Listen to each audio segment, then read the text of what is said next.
प्रधानमंत्री मोदी ने Tamil news channel को एक इंटरव्यू दिया है और उसमें कच्चा थे वो मामले को उठाते हुए कहा है कि कांग्रेस देश की अखंडता से हमेशा खिलवाड़ करती रही है। दरअसल इंदिरा गांधी सरकार ने कच्चा थीवू को श्रीलंका को सौंप दिया था। चौथी खबर जो है वो बिहार से आई, जहां लालू यादव और कांग्रेस के गठबंधन के चक्कर में पप्पू यादव फंस गए हैं और पूर्णिया की सीट आरजेडी के खाते में जाने के बावजूद चुनाव लड़ने पर वो अड़े हुए हैं। पप्पू यादव कांग्रेस से पूर्णिया में एक फ्रेंडली फाइट की मांग कर रहे हैं। वहीं पांचवी बड़ी खबर जो है वो बीजेपी के 400 पार के नारे से जुड़ी हुई है, जिससे कैसे पूरा किया जाएगा अब हर किसी के जहन में है। उसके बारे में प्रधानमंत्री नरेंद्र मोदी और केंद्रीय मंत्री नितिन गडकरी ने साफ साफ बता दिया है। बीजेपी ने दावा किया है कि दक्षिण में बीजेपी इस बार बेहतर प्रदर्शन करेगी और वहीं से 400 पार का रास्ता भी साफ होगा और इसीलिए आज की गूंज इसी खबर पर है। प्रधानमंत्री मोदी ने रविवार को एक तमिल भाषी न्यूज चैनल को 2024 के लोकसभा चुनावों के ऐलान के बाद पहला इंटरव्यू दिया। इस इंटरव्यू में प्रधानमंत्री की जो ड्रेसिंग स्टाइल थी वो एकदम तमिलनाडु के परंपरागत ड्रेसिंग स्टाइल से मैच करती थी। यानी प्रधानमंत्री मोदी ने पहले अपने साक्षात्कार में ये एक मैसेज देने की कोशिश की है कि 2024 की लड़ाई वो किसके भरोसे मैदान में उतर रहे हैं। जिस भरोसे के साथ 400 पार का नारा दिया जा रहा है वो भरोसा कहां पर है, उसका केंद्र बिंदु कहां पर है? भरोसा दक्षिण भारत। प्रधानमंत्री मोदी ही नहीं, केंद्रीय मंत्री नितिन गडकरी ने भी एक इंटरव्यू में कहा कि बीजेपी अपने बूते 370 पार करेगी और दक्षिण भारत के नतीजे से बीजेपी सबको चौंकाएगी। क्या ऐसा होगा? क्या यह संभव है? दरअसल बीजेपी 2014 और 2019 में उत्तर भारत के राज्यों में लगभग सारी सीटों पर कब्जा जमा चुकी है। उसके बाद भी अगर बीजेपी खुद के आंकड़ों को बढ़ाने का दावा कर रही है तो जो सबसे बड़ा रास्ता है वो साउथ ही से निकलता है, क्योंकि दक्षिण भारत के 5 राज्य और 3 केंद्र शासित प्रदेश, ये देखिए आप, 5 राज्य और 3 केंद्र शासित प्रदेश जो हैं उसमें लोकसभा की कुल 132 सीटें हैं। इनमें से 2019 में बीजेपी को 29 सीटें और 18% वोट मिला था। इंडिया के अगर उस पूरे गठबंधन को देख ले तो 65 सीटें 37% वोट मिला था और अन्य के खाते में आप देखिए 38 सीटें आई थी और 45% वोट गया। यानी 132 सीटों में बीजेपी के पास 103 सीटें अपने 2019 के आंकड़े के मुताबिक और पाने का मौका है। लेकिन बीजेपी साउथ को लेकर जो दावा कर रही है वो एक रात का सपना नहीं है, बल्कि उसके लिए पूरी रणनीति पर काम किया जा रहा है, ऐसा बीजेपी की तरफ से कहा जा रहा है। प्रधानमंत्री मोदी का चेहरा, बीजेपी के रणनीतिकारों की मेहनत, ये क्या वाकई वो जो सपना है वो पूरा करवा पाएगी? इस पर बहस करने के लिए सारे खास मेहमान हमारे साथ जुड़ गए हैं। लेकिन पिछले कई महीनों में इन 132 सीटों पर जो मेहनत चल रही है वो आपके सामने रखती है। इस रणनीति के तहत प्रधानमंत्री नरेंद्र मोदी ने देखिए क्या किया है।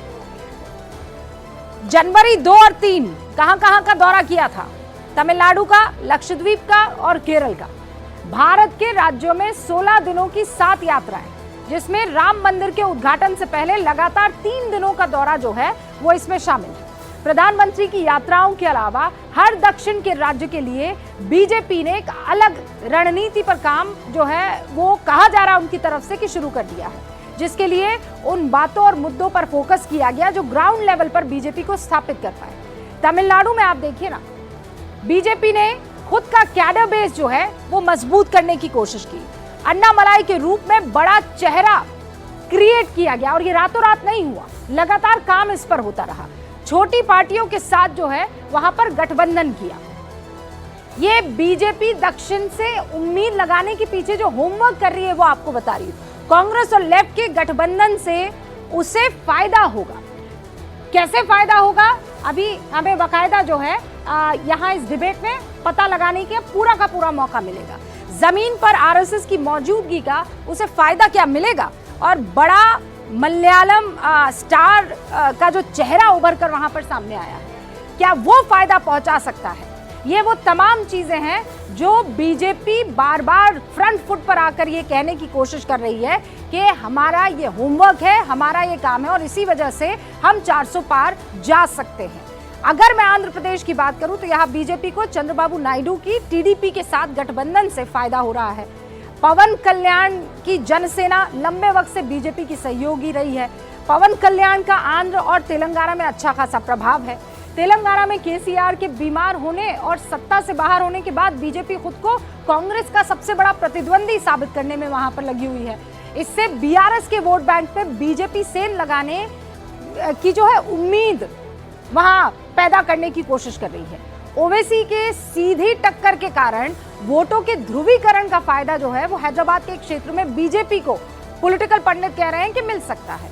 अगर कर्नाटक की बात करें तो ये इकलौता राज्य है जहां बीजेपी मजबूत स्थिति में पहले से है। 2019 में बीजेपी ने अकेले कर्नाटक की 28 में से 25 सीटें जीती थी। हालांकि इस बार बीजेपी ने जेडीएस से भी गठबंधन कर लिया है। तो क्या ये सब उस तरफ इशारा कर रहा है कि 400 पार दक्षिण इस बार बनेगा द्वार? इस पर बातचीत करने के लिए हमारे साथ खास मेहमान जुड़ चुके हैं। एक एक करके मैं उनसे आपका तारुफ करवाती हूँ गूंज में, लेकिन उससे पहले एक बड़ा सवाल आपके सामने रख देना चाहती हूँ, और ये बड़ा सवाल जिसके इर्द गिर्द हमारी बहस रहने वाली है। सारे खास मेहमान आपको दिखाई दे रहे हैं। पहला सवाल ये कि दक्षिण में बीजेपी की उम्मीद की वजह क्या है? कुछ जो पॉइंट्स बीजेपी बार बार जताती रही है वो तो आपके सामने रखे, लेकिन उम्मीद की सबसे बड़ी वजह क्या दिख रही है? बीजेपी की रणनीति को विपक्ष समझ क्यों नहीं पा रहा है? दूसरा बड़ा सवाल। और तीसरा ये कि उत्तर भारत जैसा नतीजा दक्षिण में क्या वाकई बीजेपी जो कह रही है कर पाने की स्थिति में है, कर पाएगी? डिबेट की मैं शुरुआत करूं उससे पहले एक सवाल दर्शकों से भी लेना जरूरी है। सवाल ये कि दक्षिण से बीजेपी को क्यों उम्मीद है? आपको क्या लगता है? मोदी पर भरोसा नया विकल्प, मोदी पर भरोसा ये पहला आपके सामने ऑप्शन, नया विकल्प ये दूसरा ऑप्शन, और पता नहीं।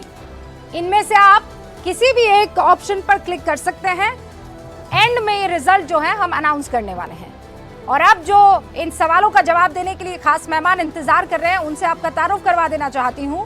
हमारे साथ भारतीय जनता पार्टी के राष्ट्रीय प्रवक्ता प्रेम शुक्ला जी इस वक्त स्क्रीन पर आपको नजर आ रहे हैं। समाजवादी पार्टी के राष्ट्रीय प्रवक्ता मनोज काका जी इस वक्त आपको स्क्रीन पर नजर आ रहे हैं। बीआरएस के भारतीय राष्ट्र समिति के मन्ने कृषांक इस वक्त आपको स्क्रीन पर नजर आ रहे हैं। अब से कुछ ही देर में जनता दल यूनाइटेड के अभिषेक झा भी हमारे साथ जुड़ेंगे। वरिष्ठ पत्रकार हर्षवर्धन त्रिपाठी जी आपको स्क्रीन पर नजर आ रहे हैं, और यहाँ स्टूडियो में हमारे साथ मौजूद रहेंगे सतीश के सिंह साहब। सतीश जी आपका बहुत बहुत स्वागत है। आप सभी का यहाँ इस डिबेट में मैं स्वागत करती हूँ। सवालों का जवाब जो है मैं आप सभी से इस मसले पर चाहूंगी, प्लीज बिराजी से। लेकिन उससे पहले आज दर्शकों को एक बात